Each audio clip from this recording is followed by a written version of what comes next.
Hello and welcome. You are watching QTV and you are watching The Week in Review. I'm Ade Darami, and across the table from me, friend and colleague Mahmoud Mboj. Mr. Mboj, welcome to the program. I'm glad to be here, Ade. Thank you. Glad that you're here and glad that you, the viewers, are here. Anyone joining this program for the first time, it's called The Week in Review because we review 10 stories from the week just gone by. I used to say big stories, but of course, all the stories we do are big stories. But 10 that we think could do with a bit of more analysis. And so what have we got? Well, the Supreme Court handed down a ruling relating to the removal of the Auditor General from office. If you don't know what happened, I won't spoil it for you. And Aliko Dangote, the man who always has the sobriquet after his name, Africa's richest man, recently visited the Gambia and he had some interesting things to say. Also, Rohey Malik Lowe, the mayor of Banjul, we had an exclusive interview with her and she was talking about women and political representation here in the Gambia. Also, the Gambia is about to roll out a national ID system. Any of us who've been watching closely would have seen His Excellency the President have his ID card produced in minutes. So we need the personnel to run that, and 250 have been trained to man that. Also, irregular migration, a topic that comes up all the time here in the Gambia. And an ECOWAS Parliament delegation has been going around the Gambia talking to communities about tackling irregular migration and people trafficking. Also, the THET Fund have been hosting a career fest. And very interesting it was too, the first ever. And we went there and you'll find out what went down there. And on to World Cup matters. Football, Cabo Verde, Cape Verde, they've returned from not bad World Cup that they had, but we'll also look at the wider representation from Africa and how they got on. And also Gambia and Ghana, our respective petroleum commissions have signed a cooperation agreement. And tourism stakeholders got together recently to see how they can give a kickstart to the tourism sector and boost it so that we get a lot more tourists coming to the country. And finally, Senegal, which has a former accountant as its president, you won't be surprised to know they're seeking a financial advisor to help with their debt management problems, which are many. So those are the stories on tonight's program.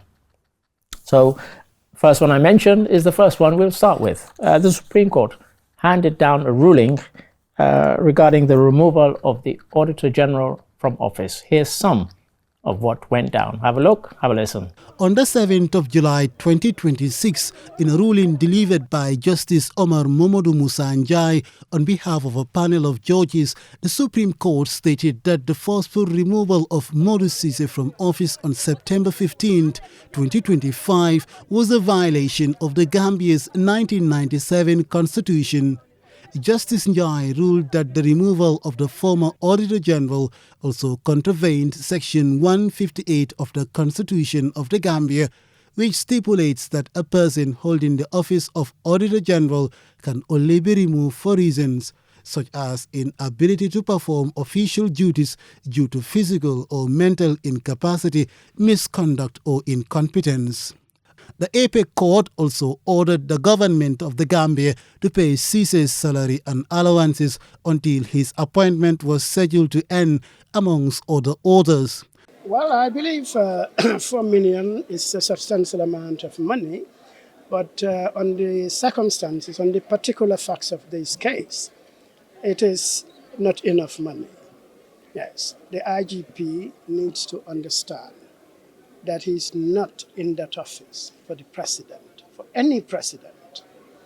I know everybody wants him to be reinstated, but that's a difficult situation.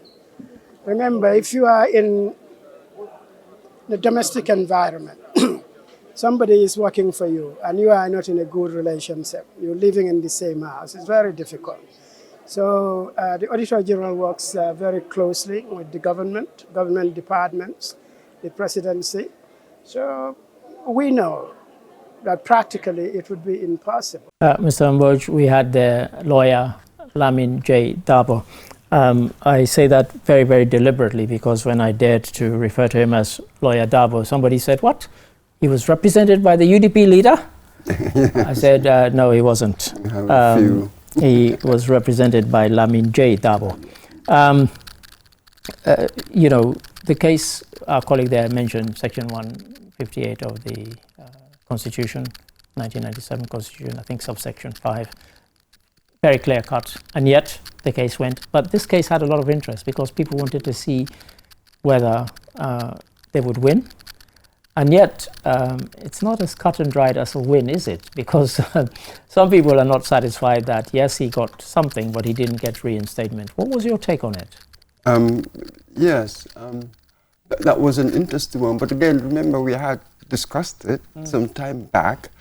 We said that the longer the case goes on, then sooner or later the change would be taken as fait accompli. Well, indeed. You know, can you imagine having to reverse it? We had that discussion some time back.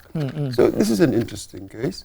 As our reporter there set out the conditions under which an Auditor General can be removed, well, the government didn't invoke any of those. What government said was that he had accepted a ministerial post. Exactly. Which isn't one of the reasons given in Section 158. Absolutely, exactly. But then how do you test that? Yeah, quite. Yes. It was apparently verbal. It was. There's no paper trail, there's nothing. One word. Nobody else there apart from the President and the former Auditor General. Chief of Protocol said, yes, I saw him go to State House, but of course that's you weren't in the room. So, you know, how much weight does one give to the evidence? Although the court did, in trying to weigh up the evidence, they did consider it, that it might be a possibility that he might have accepted, but they also accepted that he might have changed his mind equally. Yeah. Absolutely. So, yeah, this is it. So now here, what do we have? Maybe next.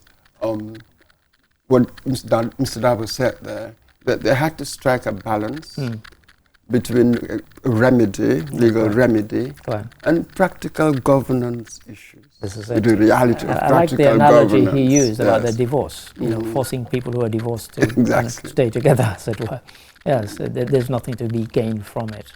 And in fact, the court went so far to say it would jeopardize the sort of the job, really, and also the public interest.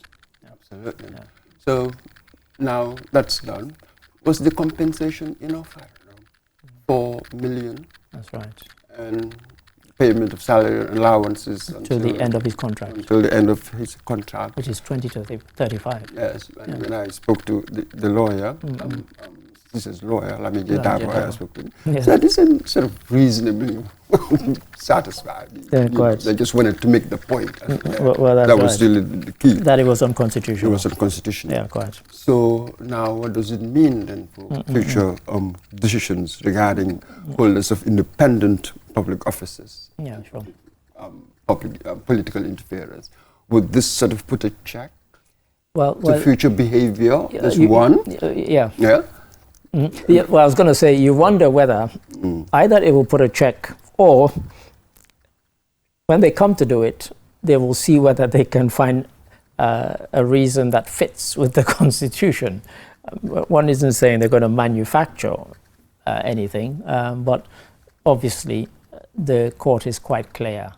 If we took away nothing else from this, we took away the fact that it was unconstitutional. Absolutely. That's incontrovertible. Absolutely. That was established with this. So as you say, if another situation should arise with another official similarly appointed, whose appointment is there in the Constitution and the reasons on which that person can be removed are also there, then of course what are they going to do should that come up again? So absolutely. So either it will put a check, they'll think about it more, or there could be the risk that from now on, I don't know, sort of compensation instead of reinstatement. Could it become, or could it become a kind of government playbook? Well, I was going to say, you know, take your decisions now, pay later. We'll take a hit. Yeah, we'll take the hit. We'll take the financial hit. We hope not. One hopes not. Well, that it wouldn't be like that, because the very nature of his removal was really quite fishy. Yes. Everybody's thought, what's going on here? and the horrid way in which the replacement was named. Yeah, indeed. Everything seemed horrid. It was hurried. He was physically bundled out of his office by the police. Don't know why they got involved. Totally, Who gave the orders? Well, this is it. And of course, that the 4 million is relating to the police and their action. That's coming from the police, by the way. So, that was a kind of ruling. It's really coming from us, the taxpayers. Well, from the taxpayer. The taxpayer is paying it. Yes. Why? Well, who gave the orders? Yeah, would there be any accountability? This is it. And so when I said, yes, there was a ruling, there was a judgment, but there's still a bit of dissatisfaction. Those are some of the questions, because people are saying, well, should he not have tested that particular aspect? Well, I don't think he wanted to kind of delve deep into it. He just wanted to make the case that my removal was unconstitutional. What comes after, that might be for later.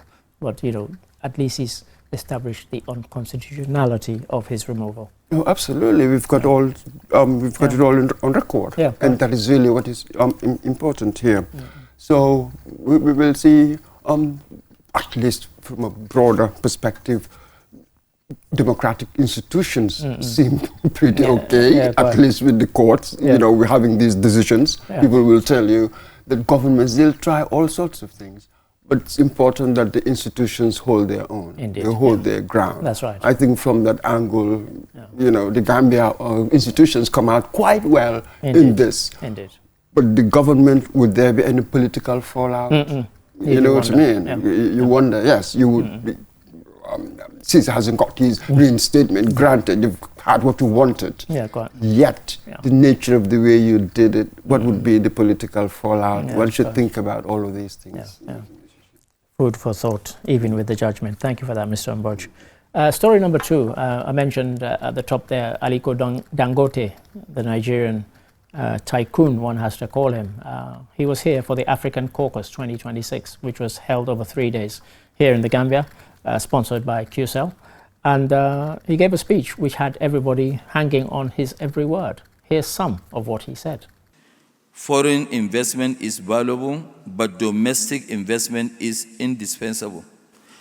And there are a lot of financial institutions that are actually not interested in seeing the development of Africa. We need to wake up and do things by ourselves. It requires long-term vision. It requires supportive public policies, including state protection against foreign dumping, substandard products, uncompetitive practices, and above all, it requires confidence that Africa can produce, not merely consume, but even the excess it can actually export to the rest of the world. Mr. Mbodj giving us, it was a 38-minute speech, as I said, had people riveted. And as an aside, lots of people wanted to take selfies with him.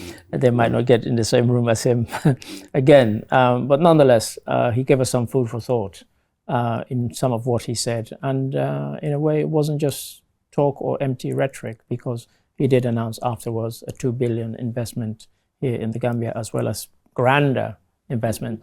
But a lot of what he said, I think, hit home with people about, we shouldn't just be the producers of raw materials. If we're serious, we need to up our game and change the way we're doing things at the moment. Absolutely. He's just sort of like the current person who champions this industrialization, but we've been talking about it. It has been a rumor for a very, very long time. So this is it. Now he's coming up with African Industrialization Compact. It's a brilliant idea. Right. So this is the key.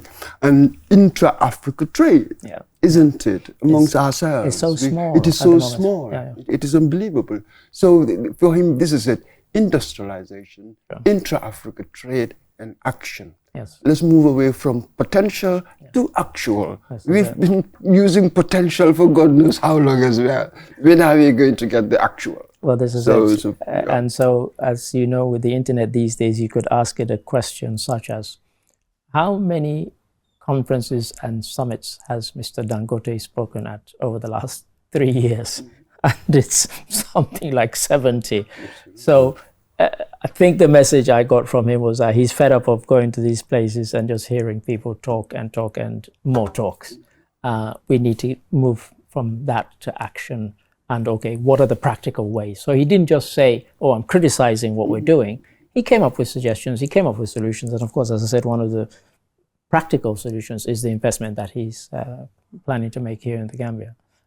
So yeah, and he threw down the gauntlet to the people who were there. Now the question is, can they take it up and run with it? But this is the key though, Adi, because when you look at our countries, we have governance issues. Indeed. Within the individual countries, really. Yeah. So as long as you have governance issues, how can you transform vision into actuality, into reality? Because the very institutions, really, that do implement, as it were, they're not functioning well. And they're so leaky. Yeah. You put in money and it leaks. There are so many leakages. Yeah. And then even expertise.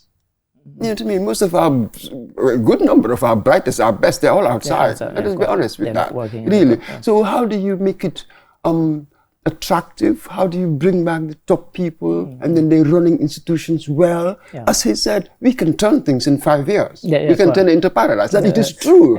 But again, there are so many things holding us back. That's right. That is the issue. That is why at a continental level or sub-regional level, we can't do much really apart from these pronouncements and the low-hanging fruit. Maybe there's a few low-hanging fruit that we can do, but the radical stuff, we can't. Because individually, we are not working individually, bureaucratically, institutionally, things don't work that well. And when I heard him say some of what he said, it kind of touches on what you just said. I felt that things like the AFCFTA, for it to work, something like the ECOWAS sub-regional model they could have looked at that and said, well, did it work on a sub-regional level? The answer is no, it does not, and it did not work. So if we cannot make it work on a smaller sub-regional level, what are the chances of it working on a continental level? Absolutely. And that is the challenge. Big time. So you've got the economic challenges versus the political reality. Indeed. You know what I mean? Indeed. So to some extent, our problem is not shortage of ideas. Conferences there are many ideas around. Our problem is moving ideas into concrete, tangible, as it were, outcomes. That's the problem. So it's in the middle, the processing. Yeah, go ahead. Isn't it? Yeah. This is what I mean, the institutions and the way we do our politics, winner takes all. So things are quite dysfunctional. We're still working out, as it were, a stable, proper, effective, efficient bureaucracy. We're still working on that. So these grand ideas, I don't know. I think it's a generational game, I suppose. I don't know. You could be right. And for me, I particularly like that he said that it's not a case of me saying, I did it, so can you.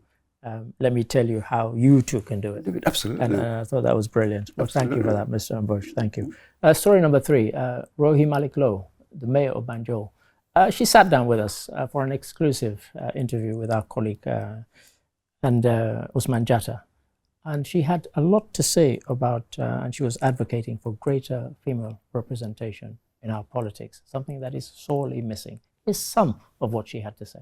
Empower women, give them positions. So when women lead, we are not leading in the house. We are leading, and not leading only community, we are leading the nation. So being the mayor of Banjul does not only stop me from empowering women that are beyond Banjul. We can do it. They should believe in themselves. We don't need anything. We just need policies to be changed. That is all we are asking for. We are not saying give us money. We are not saying give us anything. We are just saying change the policies, elect us to sit at the table where policies are made, and then we can do it. Just, I'm telling everybody to go out and vote. If you have a woman candidate, vote them. Vote them in. Yes. We are not hiding our feelings now. We live in a global village. So women should sit at the table where women issues are discussed. Every women policy in the Gambia are made by men. I think she's more than right there, Mr. Ambush. And one only has to look at the makeup of our National Assembly. And she said there every women's policy issue are decided by men, and she's urging women. I mean, at the moment, they already do vote because since I've come to the Gambia in every election, more women have voted than men. But it is finding women to vote for. That has been this issue and the problem. Is what she's saying, is that likely to resonate with some of the women? She's calling on them, put yourself forward. And if they don't respond to that, why wouldn't they respond to it? I'm sure it will appeal to some women. But this sort of politicization of gender, it's almost like they want to turn sort of this women, as it were, into a kind of political force, yes, as it were. Yes. I'm not sure how that can work. It's a bit like Simone de Beauvoir's Second Sex. A lot of women themselves, they've internalized these conventional norms, indeed. As it were. Yeah. So I'm sure that when they listen to her, you'll have a good number who would say, hey, that's not for women. That's sort of, you have all the women thinking that. Yeah. So there's a journey here we are on. Sure. Now, sort of, you have a lot of women getting educated and having positions, and it's a gradual process, and it has to be. Indeed. Because for a very long time, historically, women were not treated equally, boys and girls. Yeah, so they didn't go to school, and all the opportunities all fell to the boys. Right. So gradually that they're becoming educated, so they'll sooner or later, we wouldn't help it. You can't help it. When they flood the market with all the talent, you are going to employ them, whether you like it or not. They will force the issue. Yeah. So, but it's a gradual stuff. Sure. You're dealing with the opportunities, the education and all of that, and not to mention finance, isn't it? There was a survey done why women cannot go into politics. They don't have the finances. Yeah. So there are these barriers, and gradually we will crack it. Yeah. But it's a largely what we call patriarchal society. Yeah. And these things, in the West, it's still patriarchy, but see how long it has taken them to weaken it. Yeah, it still exists there. It is in some shady areas, but it's still there. It's just that it has loosened the hold, it halt on the society and how they decide. With us as well, that will happen with more educated women, more of them in positions, but it's just slow. We are just so slow. We are pushing the issue. How can we push the issue? Can we be like Rwanda? Yeah, quite. You have your quotas. Can we bring in quotas, reserve seats? There's no political will. Can you see it? Yeah, quite. And it has to be more than just, because I gave the example when we were discussing this in the office of Liberia. Yes, Liberia has had a female president, but it seemed almost as if that was an aberration, because we haven't had a whole spate of women come through as leaders of political parties in Liberia. They haven't flooded the Senate and taken over in terms of numbers. In Tanzania, president, still the same. Namibia, president, the same. You go outside our continent, Benazir Bhutto, in very patriarchal society, and yet, she was the one and only so far. When nobody thought that could ever happen in Pakistan. And so, it needs to be more than just one or two women breaking through. It needs to be many. Could the next chair of Brikama Council be a woman? Could the mayor who follows Malik Lowe be a woman? So then you'd see maybe there is a pattern, them emerging as leaders and as leadership material as well. The examples you just gave there will really suggest that maybe there's something structural, a structural impedimenta, as it were, that's it. So how do you deal with that? What is the role of male leaders? See, they have to play a role, whether we like it or not. It's just the nature of our societies now, where the father can decide whether a daughter will go to school or not. Or get married, I had that example when I was at KYT, somebody who had 8 A's, something like university material, obviously, but was told you have to stop your learning, you have to go and get married. So men must be part of this debate. Without that buy-in, it's not going to work. So these are the things. The debate is on, you know what I mean? But it's not the sort of thing that you can just come and give a directive or a diktat. No. Society must reach the point, then it will do it. Otherwise, it wouldn't. And what can politicians do? Well, on our lot, we've been very slack. Indeed. Very slack indeed. Thank you, Mr. Mboj. Before the director tells us to move on. A very different story coming up next. We here in the Gambia have just launched a national ID management system. And His Excellency the President demonstrated it. Within a matter of minutes, he had in his hand his ID card. It could be the same for you. You don't believe me? Watch and listen and learn. Have a look at this story. Collaboration and partnership between the government of Gambia and Margins under the PPP framework. It's not only about the ceremony, it's not only about building the technical infrastructure, but it's also about building capacity and then making sure that both parties understand what their obligations are, the responsibilities, making sure that we have the technical training, we equip the people to have the wherewithal to be able to operate the system and to ensure that there will be appropriate knowledge transfer. The objective of the training is to prepare our officers who are the frontline operators who are going to be enrolling our citizens for the new national ID card. It is very, very important we prepare our officers, train them on how to use and operate these systems in order to serve our people effectively and efficiently. The system is like decentralized. It is not centralized like before. Everybody at each region, is having a driver's license section to be issued. So you don't need to travel down to Banjul or wherever, to print your ID cards. You do your process, completed, approved, and then you will be issued your driver's license immediately. We will call the Gambians to ensure that, before they come to the driver's side to look for the driver's license, let them ensure that, they have their the ID cards updated with the new system before they come, because we cannot issue to anybody any driver's license without the new biometric identification card. And so there you have it, Mr. Mboj. You've got your biometric national ID card. You don't need to travel to Banjul to get your driver's license, for example, and eventually. And so if anybody doesn't get it, it's going to be rolled out and decentralized. Before, you had to come, which was in 2026. Can't believe I'm saying that. But now, of course, you can, and, and of course, if you had a postal service, it could be posted to you. So when I had to renew my passport and my driving license in England, I did it all online, and then 2 days later, dropped through the post. It's not going to drop through the post here, but it will be done regionally. Absolutely. So this is it. Technology has enabled us, allowed us to do stuff like that. To reach very remote areas. Yeah. All I need is just what?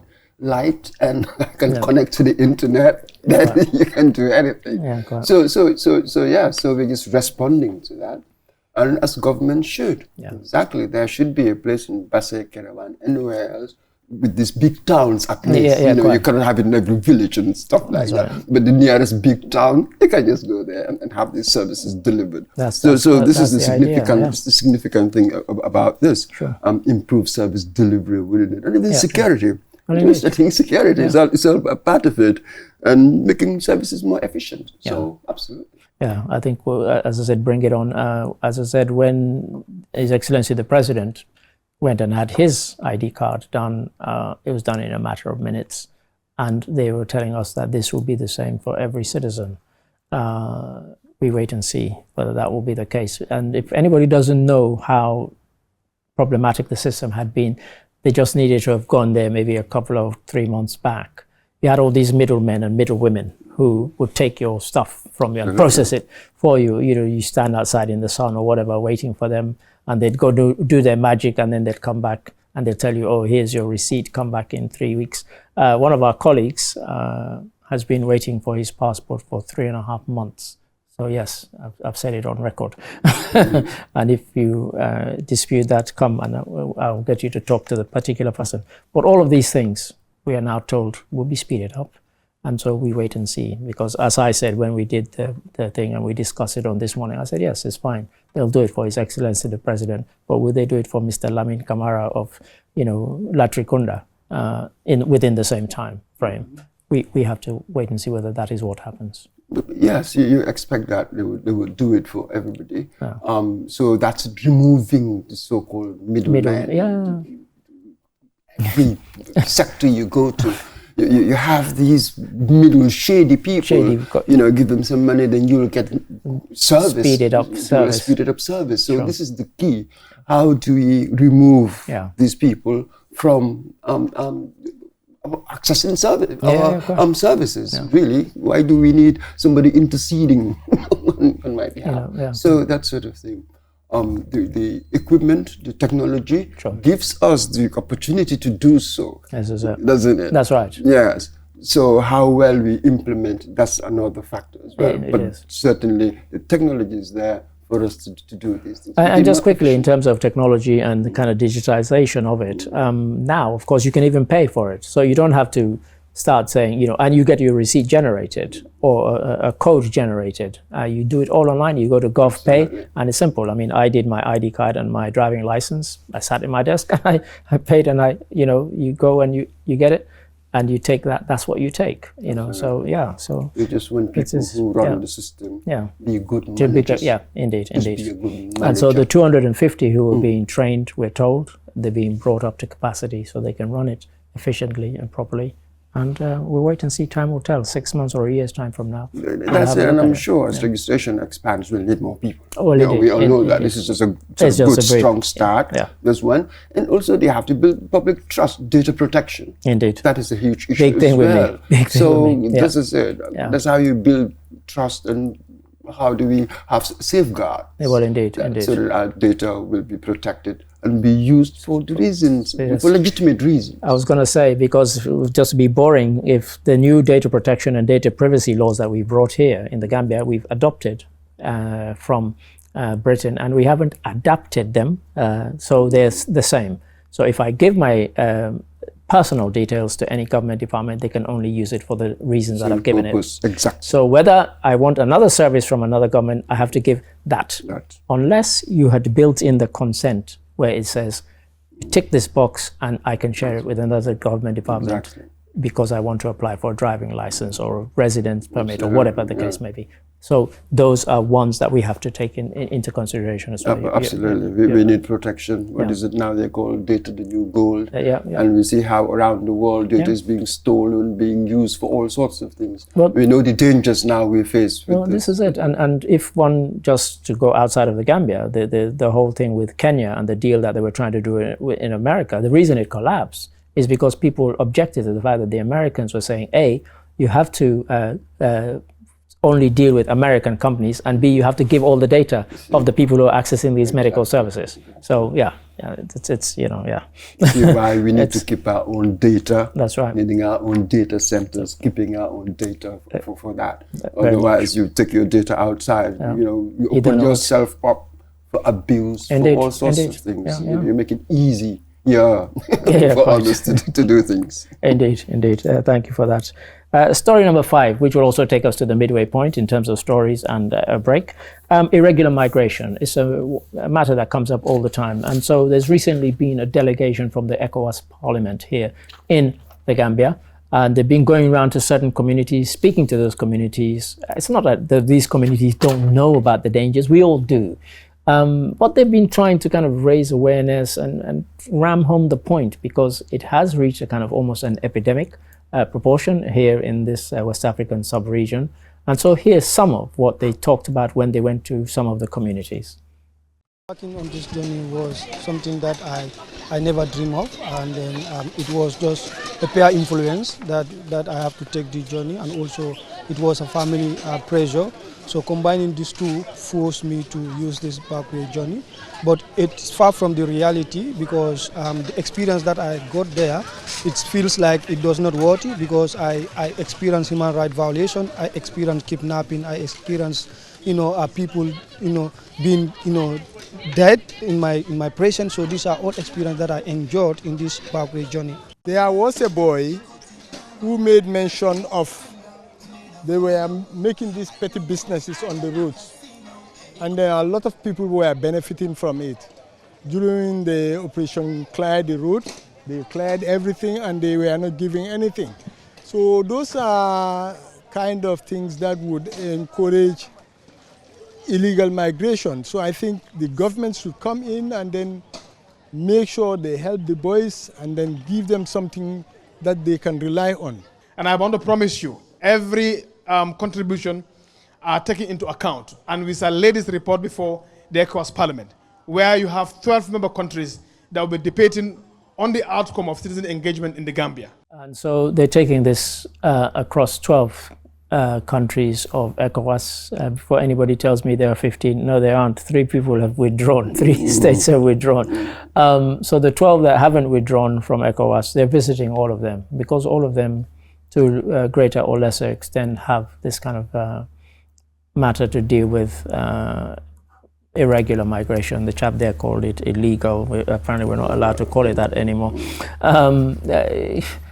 And when this came up, I was discussing with one of our colleagues, and he told me that he had a friend who had gone on the irregular journey, and they heard that he had gotten as far as Libya, and he was being chased by the Libyan authorities and fell from a building and died. And they all got that news. But what he said was that even that shocking incident had not been enough to deter some of his other classmates who also then later on went. So you do wonder, yes, what the ECOWAS Parliament are doing is all well and good, but is anybody listening? Absolutely. And it also tells you how desperate really are things at home. For somebody to know that, you know, the risks, really, you can at least imagine them, and still you still want to go on that journey. He gave us the chap interview there, sort of gave us a clue. Peer influence, he said. Family pressure. It's extraordinary. So there is this sense of hopelessness. There's really nothing that you can do here. When you add that to the few examples, I'm going to call them few, given the tragedy that happens, really, the examples of where people had gone back, sending back money, or look at that house, look at that car.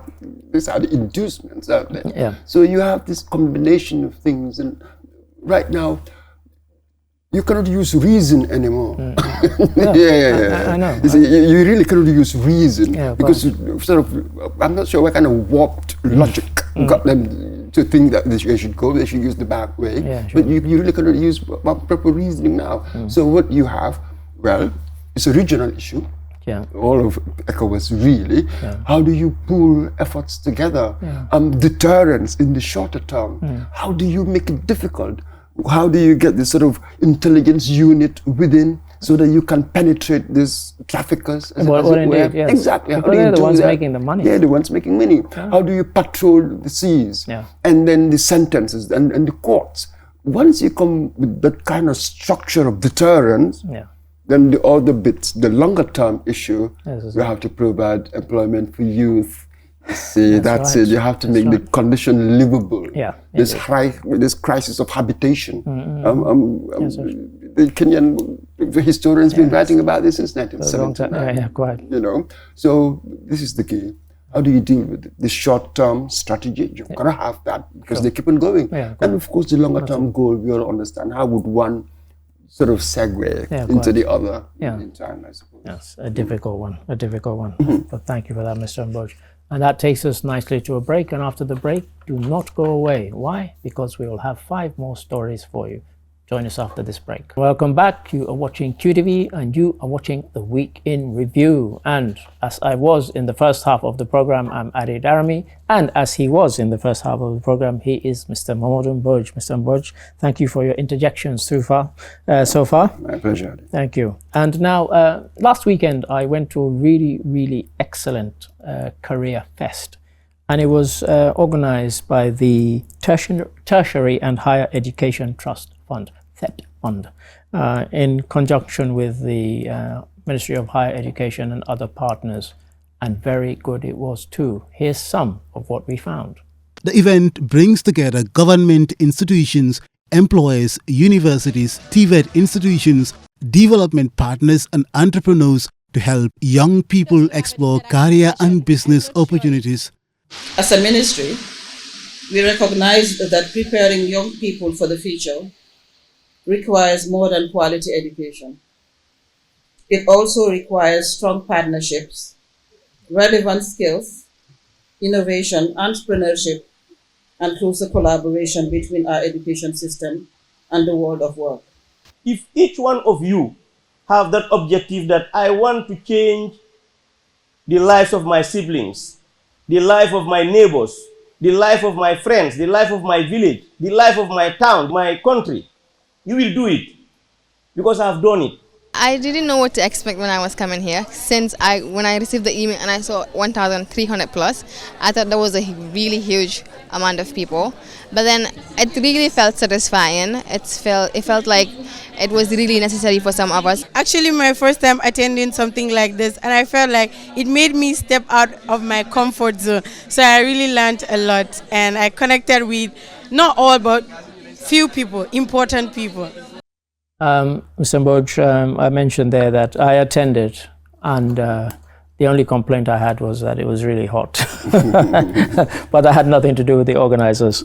And we heard there from our chairman, Mohamed Jah, and when I spoke to some of the students, they found his talk really inspirational, as tends to be. I think people find him an inspiring figure. They say, you know, it's amazing that a Gambian has done what he has done. So he was one of a number who came and gave their personal journeys. Some of them, they gave their personal journeys before they gave their sort of structured speech. Yankuba Dabo of the Commissioner General was one such, and he gave a very interesting journey that he'd been on before he became, you know, kind of his education, his background, his upbringing. And so that resonated with some of them, saying, oh yeah, that's me, that's, you know. And then when I looked around, there were all these people willing and ready to give advice to people, and actually some of them actually got internships on the day, which was remarkable. I certainly wasn't expecting that, but all in all, I thought it was an excellent idea. Absolutely, and it was a curious word to use, fest. Fest, career fest. Career fest. Yeah, because normally sort of looking for a job can seem like a somber, scary thing, but here they just didn't want to do that. They didn't do that. They wanted to create a kind of party, celebratory. And there was a band. There was a band playing. There was a band. Yeah, and lots of food stalls around as well. So you know, you didn't go hungry if you wanted the food, you could go and get food. Yeah, absolutely. And I understand that the activities. Yeah, you know, the career exhibitions, the CV and resume clinics. I heard. So all sorts of things. The career counseling, as you mentioned, panel discussions and networking opportunities. So I suppose in that sense it was a fest. But this is it. The mismatch between what is being taught and what the workforce demands. This will help, as it were. Because as one of them said, what is the point of getting quality education if it's not something that you could use? That's fine. You know, you and I kind of go back to an era where education for education's sake was very much a thing. It wasn't like, oh, get a job. You know, people wanted to get educated anyway. But what was interesting also is that I spoke to a lot of the young people and I told them, I said, look, we've just advertised for interns, and there were 73 people who applied, and I typed in all the names and so on. And the thing that struck me was that more than half of them had poorly presented CVs. And so I was directing them to where this CV clinic was telling them how to write a CV and so on. And, you know, they took the advice because, as I said more than half, at least 35 of the ones who submitted, because our advert said send a CV, and they sent effectively an essay about themselves.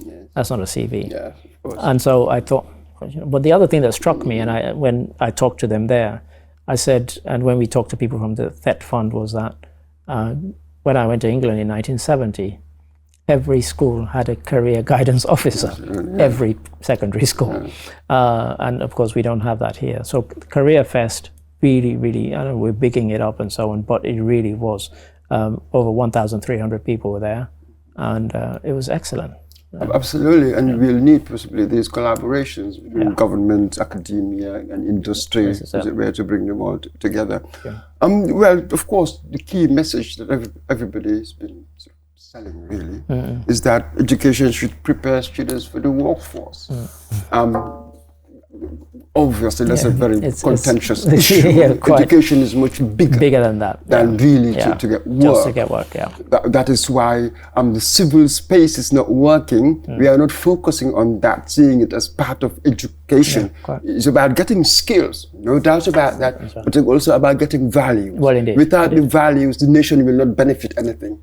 So we tend to forget that. Education is integrated with values. But of course, the skills I have must be relevant It should make me employable. You know what I mean? I don't have to focus on one thing or the other because they are conjoined. It's like the head and tail of a coin. They're necessarily together. So the skills and the values, we cannot separate those two. And it is high time we keep emphasizing on the values. I think we are focusing so much on skills. Sometimes, fine, I get the skills. The slightest opportunity I leave. You see, that's the world of value. Really, that would make you remain. So, yes, there's a lot of talk. Let's give tertiary, TVET, and all of that. Granted, as we should. But we shouldn't think that we are done. There is not much focus, as it were, emphasis and stories about the values element of it, the underpinning, the undergirding of that. Otherwise, the nation will not see anything really. Correct. A scary thought there, Mr. Bush. Well, thank you for that. Story number 7, a very different story. The World Cup is still on. And it started with 10 teams representing Africa. Only one dropped out at the group stage, and that was Tunisia. 9 made it through. One of those 9 was Cabo Verde. Here's some of what happened after they exited the tournament. Have a look, have a listen. Today, everyone knows where Cape Verde is, and everyone knows Cape Verde. First of all, I hope those in positions of responsibility see sport and football as something that can elevate Cape Verde's name. It can also educate children and people. I hope they invest not only in sport, but also in health and education, so that in a few years we can have better conditions in every area. Our players and our team clearly showed that we belong on that stage. The people inside the stadium, and everyone watching around the world, felt that Cape Verde honored its qualification. We may be a small country, but we always say our hearts are big, and so is our football. That belief is now shared well beyond the dressing room. I am very, very proud of him. It is a country so small that it made football history by proving that even 1% can make a huge difference. Today, everyone talks about Cape Verde, and everyone knows Cape Verde. They delivered an outstanding performance here and proved that a small nation deserves respect. Their campaign was remarkable, standing proudly alongside the performances of the other national teams. The young lady speaking at the end there is the sister of Jamiro Monteiro, midfielder who was one of the stars of the Cabo Verde team. And in case you're wondering, it's either in Portuguese Cabo Verde, in Criollo is Cabo Verde, or in English Cape Verde. But we're all talking about the same place. Mr. Moj, theirs was a remarkable story. They pushed Argentina to the brink. It's one story of the World Cup, but you know, I saw an article on the BBC which said it was the story because their first time ever, such a small country, and nobody knew they could do this, they could play like this with such spirit, and to push Argentina to the very, very brink. But I also mentioned that we had 9 countries go through. In the end, the furthest we got was a quarterfinal, and that was Morocco. What was your take on the whole Africa representation, Cabo Verde included? Oh, this was a Cinderella story. Very much. In many ways. So the romance of it. Vozinha. Absolutely, it's an extraordinary thing with the nature of sports generally. You get it in football, but in sports generally, the race is not to the swift. The surprises may come anywhere, anytime, and you just do not know why, how. I suppose that's the fantastic thing about these things. But this is it. It doesn't matter who wins it. I think this World Cup. Anytime people reminisce, about this World Cup, they'll be like, oh, Cape Verde, remember that team? I'm sure they'll be asking you in quizzes, maybe 10, 15 years' time, which was the team from West Africa and Ireland that nearly, stuff like that. That's right. So this is it, yes. Fantastic story. Yeah, and one of the kind of fairy tale stories, Vozinha, not just did his TikTok sort of following go from 75,000 to 50 million because a Brazilian channel decided to adopt him and tell everybody to follow him. But he entered the World Cup without a club because his contract had ended at his club side. He was 40. And I just read on the BBC yesterday that 4 top level teams in Europe are now fighting to offer him a contract. Extraordinary, because of how well he played. He was unbelievable. The biggest stage. Yeah, so you showcase your talent. Absolutely. Absolutely. That's your marketing. What else can you do? That really made my day yesterday when I read that. Absolutely. And I have a suspicion that yes, for a good number of them, life will not be the same. Indeed. From now on. Sure. But this is it. It tells you, look at how small they are. But you suspect that organization, togetherness. And that was the other reason why I wanted to bring it, because we tend to compare ourselves, and we go back to the early days of Amilcar Cabral Trophy, when Ghana, when Gambia and it later became known as Wafu Zone 2. And you look at the results, Gambia would regularly beat them, Sierra Leone would regularly beat them. Absolutely. And now they decided, you know what, we're fed up of getting beat. What can we do to change it? And it's a lesson for others, including for the Gambia. And the way you have good governance, it's not a surprise that when you look at the good governance index of Cape Verde, with all of these African countries doing reasonably well, just look at the good governance index. They're very high. Up there. And once you have good governance, that's really the base. Then what you can achieve, really, the sky's the limit in many ways. Look at what they've proven. Yeah, quite. Fine, most of them perhaps playing outside and all the rest of it. But they had to come together, come with a system and play well. And they held teams like Spain to a draw. Absolutely. So you must have done something very, very well to do stuff like that. So that's a lesson. Good governance, organization, commitment, being dedicated, we'll see it. Most of the times we don't see the results we want because the input that we should put, we don't. We just talk about it, but behind the scenes we do something else. And to show that it's not all about money, Pico Lopez, who plays in Ireland, has been with the team now for 13 years. They contacted him on LinkedIn when they found out that his father is from Cabo Verde. Excellent. And he said when they sent him the first message in Portuguese, he thought it was somebody spoofing him. And then they sent him the same message in English. Then he thought, oh, I better respond and then, as I said, he's been with the team for 12 years now and very much a kind of linchpin. And another one who now is been, even at the age of 37 or whatever, people are saying he's being offered a contract away from Ireland. So a remarkable story. I'm sure it will be interesting to hear all of them, their stories, and then you put it together. Yeah, sure. You'll be amazed, I suppose, by the divergent sort of routes, pathways to being here. Right. But again, they made it collectively. They did it. They did it. And of course, apparently, Lopez Cabral's goal against Argentina is still the front runner for goal of the tournament. Absolutely. And so losing to France. Quite. This French team. It's no shame at all. At all. Possibly. To Argentina. They lost to Argentina. Messi, with Messi, obviously. Messi, the difference maker. They're the world champion. Yeah, quite. World defending champions. And look how they're going on. Took care of Egypt after that. So So there's no shame at all. None really. whatsoever. So they've done very well. Yeah. It's just that perhaps overall, now Morocco out. Yeah. There was 10. Yeah. But then I've read certain commentators saying that the broadening maybe. Sure. Well, some sacrifice from the high quality. That's Look at it this time. Where did Mr. Quarterfinal? Yes, quarterfinals. Morocco quarterfinal. Previous one, they got to the semis. Lost to the same team, of course, France. Lost to the same team. Maybe the jury is out. What's going on? Particularly, we want inclusion. Yeah, sure. But again, you don't want to sacrifice the high quality. Well, this is it, and particularly when you consider that some of the fancied African sides, in terms of the football they played, South Africa, Ivory Coast, and Senegal, really didn't perform to expectations. Let's put that in context. We have to put that in context and go back, as it were. Yeah. I think the talent is there. Sure. Is it the mental? Yeah, quite. I do not know. Is it the mental we really have to deal with? All of them lost to very late goals.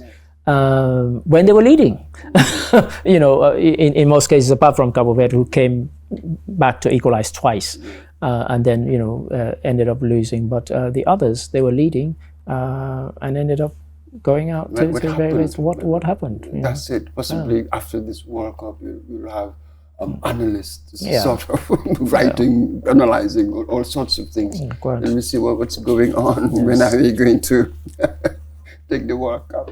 Thank you. Thank you for that, Mr. Mboj. Now on to story number 8. Gambia and Ghana, our respective petroleum commissions, have signed a cooperation agreement. No, neither of us is a major petrol producing nation, as far as I'm aware, but it's interesting nonetheless. Have a look, have a listen. Ghana has moved through stages that the Gambia is still preparing for. Exploration, discovery, development, production, regulation, local content growth and development, and management of public expectations.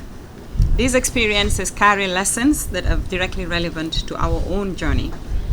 And one of those lessons that has come out yesterday when we had a technical engagement with our counterpart is the realization that petroleum development requires a lot of patience and persistence.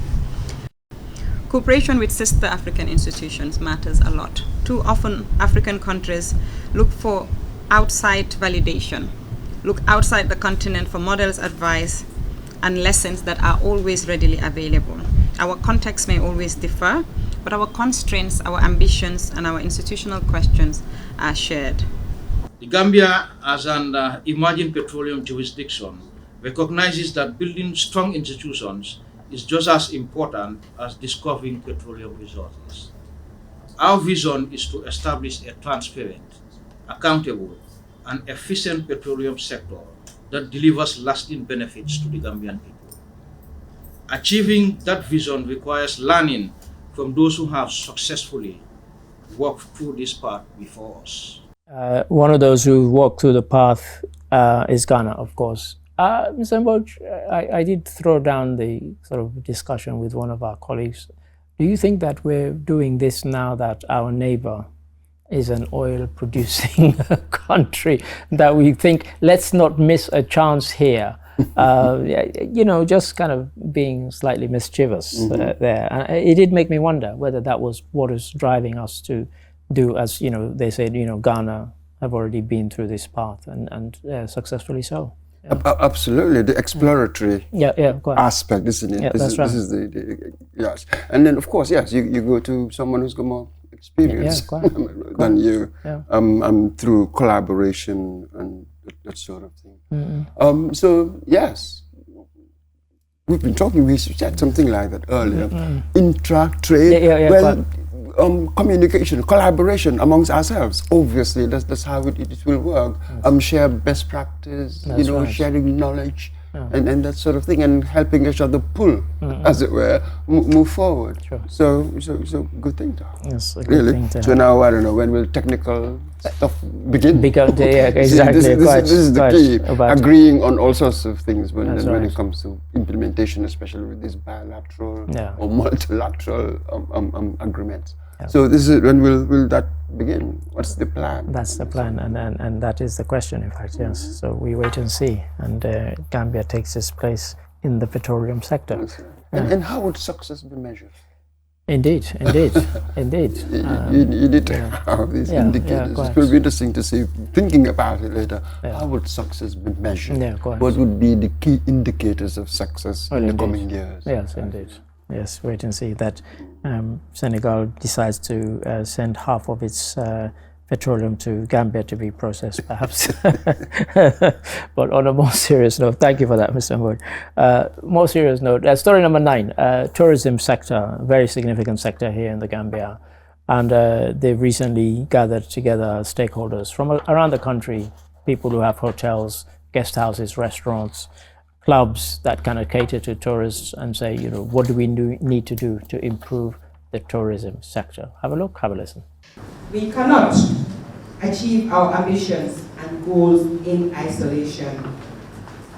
We view you, our stakeholders, and industry leaders, and community voices, not just as observers, but as vital development partners. She said the board is rolling out a new marketing and branding strategy to position Destination Gambia as a world-class tourism destination. The purpose of that is to have a one-to-one discussion with our relevant partners. And when we do that now, we'll be able to position the country at a very advantageous position. I'm sure you are aware of so many things happening in the world now. in terms of the war in Iraq and the US. So we have to be seen as a destination to position ourselves so that whatever happens, we'll be able to actually have plan B, and that's exactly what we're doing. Currently, tourism is significant for the Gambia's economy, contributing approximately 20% to the nation's GDP and serving as one of its top sources of foreign exchange. The sector acts as a major economic engine, providing over 100,000 jobs, roughly 15% of total employment. Mr. Mboj, we heard there from folks, stakeholders in the tourism sector, significant sector in the Gambia, as it is in other countries in the coast. And sometimes you need luck. I don't know if it's luck. Just to go back to Cape Verde, I heard their minister saying that as a result of their World Cup run, before the World Cup, they got 1.4 million. He said they're going to exceed that unless there's a disaster, based on the fact that now they've been getting so many inquiries based on that. So that's the kind of thing that you can't legislate for. And I don't think they did either. But if you can't do that, what's the next best thing? They're saying they're coming up with a kind of plan to kind of improve the kind of Destination Gambia offer. But we've been hearing that quite a bit. What do they need to do that's different to kind of make that quantum leap in terms of the numbers?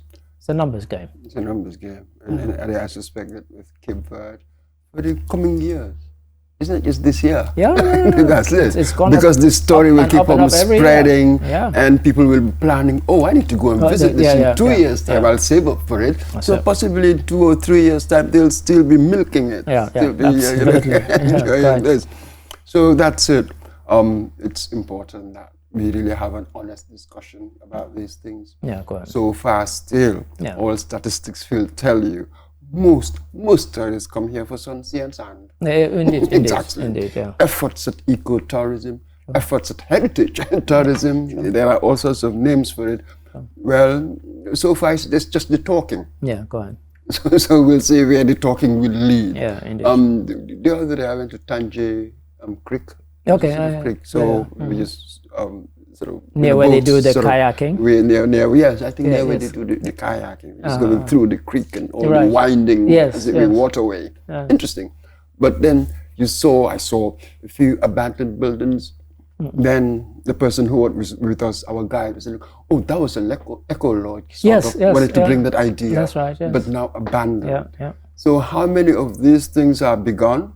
2, 3 years, 4 years, you don't see anything abandoned. Indeed. So sustainability, how do you help them? You will probably build new ones and there'll be a fanfare about it, but give it 2, 3 years, where is it down the line? Yeah, sure. So that's the danger. I'm not sure, do we have a workable strategy? Sure. Not having these people coming in, investing 2, 3 years or gone. Yeah. So there's so much work to be done there, really. A lot of work to be done. Thank you for that, Mr. Mboj.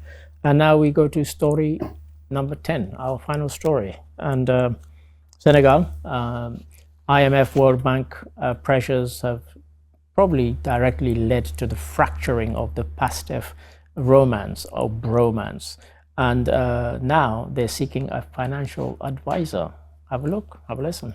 According to the International Monetary Fund, Senegal's public debt has risen to approximately 132% of GDP, prompting concerns over the country's fiscal sustainability. The IMF subsequently suspended its $1.8 billion support program in late 2024 after the hidden liabilities came to light. The newly selected advisor could work alongside GSA if a second contract is awarded. The recruitment exercise forms part of wider reforms introduced by President Bassirou Diomaye Faye to strengthen debt oversight and improve transparency. On July 11th, President Faye established the Directorate General for Financing and Debt, DGFD, through the presidential decree. The new institution, headed by Babacar Touré, a banker and capital market specialist, consolidates debt management responsibilities that were previously spread across multiple government agencies, a fragmented system that analysts say contributed to the lack of transparency over the country's debt position. The latest reforms are expected to play a key role in restoring market confidence, improving debt transparency, and positioning Senegal to secure renewed financial support as it works to stabilize its economy. To stabilize its economy, the post they said in the advert, I saw it online, it said financial advisor, but might it more be a debt manager? Yeah. Because essentially the position and the structure that they're putting is to manage the country's debt, to actually these kind of what they claimed were these hidden debts that the Macky Sall government had somehow managed to not reveal. There's been a lot of anger in Senegal about that because we're talking about significant sums, billions of dollars. So now they've put out this, Babacar Cissé, is it? Is the one who's going to be managing it, and he's got quite a job on his hands. And some reports estimate the hidden liabilities to be at more than 11 billion US dollars when other obligations, including state-owned enterprises, liabilities, and other commitments are taken into account. Yeah. It goes that far. That high, yeah. Wow, this is fascinating. They're blaming the Macky Sall government, and they're denying, denying it all. But the fact that both Senegal and IMF, when they discovered this, there was an IMF package, they had suspended it. Indeed. So this is a massive one. I wonder how this issue, how much this issue has contributed to the polarization, the division, as it were, between Sonko and Faye in how to handle it. That's right. Perhaps that's where the problem because is. Sonko has very much kind of blamed it on the thing, saying that, those of us old enough remember what IMF restructuring meant for Africa, and that's what they're trying to bring back to Senegal, and we won't accept it. So he's been very, very clear that he very much puts the blame on that, and he claims that that was the deal that Diomaye Faye was about to accept, although that's now been put on hold. But that very much was at the root of the early, at least some of a significant part of the fracturing of their relationship. That's it. So, because really this is an issue. How do you maintain sort of that public support with all the promises you made? Now you're going to have to do some fiscal reform. Indeed. Have to tighten, as it were, the purse. That's right. This will be fascinating how they handle it. Sure. And how much the current fiction, how would it affect how they deal with the current situation, as it were, having Sonko in Parliament as president, Faye over there. So what will happen? You really need them to collaborate now. This is a crisis moment, but when they use this crisis moment for political gain, the whole country will lose. Indeed. So this is a very difficult one. They're facing a massive problem here. It's a huge problem. Really. We'll keep our eyes on it. And there's always a social cost. Well, indeed. See, this is the thing with this economic problem. There's always a social cost. How much would it contribute to a sort of further or future crisis, destabilization, protests? You know how Senegalese are. Indeed. Yeah, quite. So what do they have in store? Yeah, and all the euphoria over the expected oil wealth is kind of dissipated already. Yeah. Absolutely. Remarkable. This is what power looks like. Yeah, well, indeed. When you are on the other side. It's easy to just make certain proclamations and all the rest of it. Once you go into power, all your promises, they will go because of what? Events. You never invent events. Did they know that they were going to have this 11 billion liability? You had no idea. How do you respond to it? So when you blame politicians and say, they never carry through the manifestos, there's a good reason why. Once you are in power, it's a different ballgame. Conditions are not according to how you want to design them, so that you can just come and simply implement. That doesn't work like that. There are realities from all over the place. You have to respond to them. Indeed. Thank you for that, Mr. Mbodj. And so, our dear friends in Senegal will be keeping a close eye on you. Thank you for your interjection throughout the program. And to you, the viewers, thank you for watching. Until we come your way again next week.